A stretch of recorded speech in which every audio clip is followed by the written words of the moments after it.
APS families, my name is Jackie Furster and I'm the STEM specialist in Arlington for grades K through 12. I know the teachers are working really hard to make sure your kids have ways to keep their brains super active, even though we're stuck at home, but I wanted to share something a little different. One of the things we work on teaching students from kindergarten on up is to have a design thinking mindset. Design thinking is the framework we use to encourage students to think critically and creatively about whatever they are working on. It's one of the tools we use to prepare students for their future. On the APS website, which we will check out in a minute, you will find a daily design calendar that has 31 basic challenges. These can be done by designers of any age with little support. Students can choose to do any and as many of the challenges that they want. Each video will highlight a different challenge, so check back often. Okay, let's start by checking out the resources online. You can find several of these items, including the daily design calendar, by either using this shortcut, tinyurl.com/APS-STEM, all lowercase letters, or by searching directly on the APS STEM website under Resources. You will want to look at the Lego boxes to explore 31 days of design challenges. The first box is a daily design calendar where you will find 31 basic design challenges that designers of any age can do at home.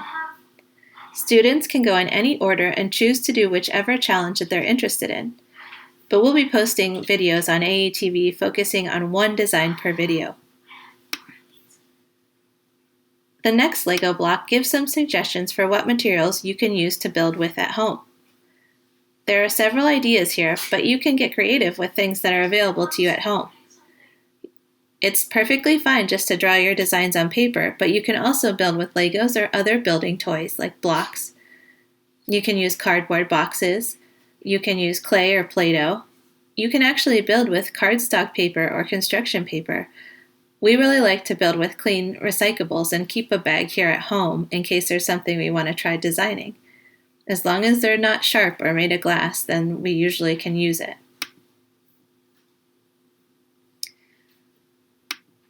The next Lego block is a planning page that you can choose to use, but certainly don't have to. If you don't have a printer, any blank page will be fine. The important part is encouraging student designers to have a plan before they begin. I encourage my students to quickly sketch out an idea or two and label the materials with what they plan to use in their design. I'll usually put a timer on for no more than 5 minutes for the sketch. I want the real time and effort to be spent on building instead.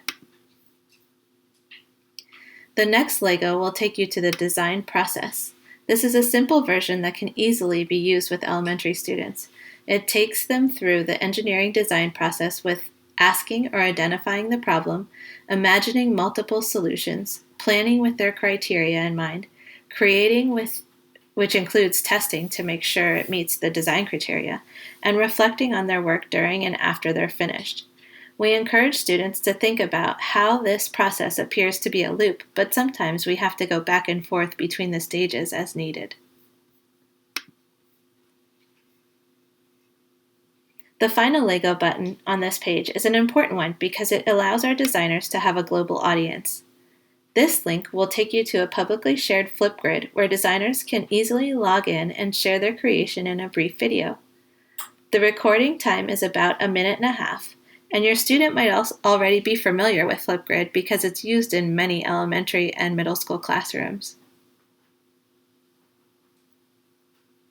As you can see right here, there are 4 topics loaded into this grid so far.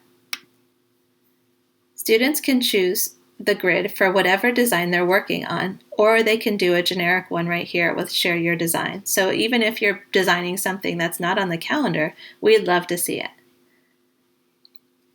If they're doing the design that we're highlighting in this video, they would choose Design Something That Flies from the list. They can read the directions. There's also an immersive reader button if they need it read to them or some other type of reading accommodation. And then they can easily go to the green plus sign to record their brief video. The first time students log into the app or website, they will be asked to log in with a Google or Microsoft email. APS students can easily log in with their school email as well, which is their student number or lunch number, followed by the @ symbol and apsva.us. Students should only have to log in with an email the first time that they log into the website or app. And that's about it for our resources. An important part of the design process is reflecting. If you're building on your own, just think about your answers to these questions as you're designing. But if you're someone overseeing the work going on, you can use these questions to check in with the designer. During or before the design begins, ask, "Can you describe the challenge that you're working on today?" An important part of the design process is understanding the problem that you're working on. At the end, you can ask, "What did you enjoy about this design?" or "What did you find to be tricky about the challenge?" You can ask, "What would you like to try next?" This process of designing and building at home should be above all fun. That's the important part. Thinking critically and creatively, that's the bonus. Happy building! The first daily design challenge that we will be highlighting is to invent and build something new that flies. Are you ready?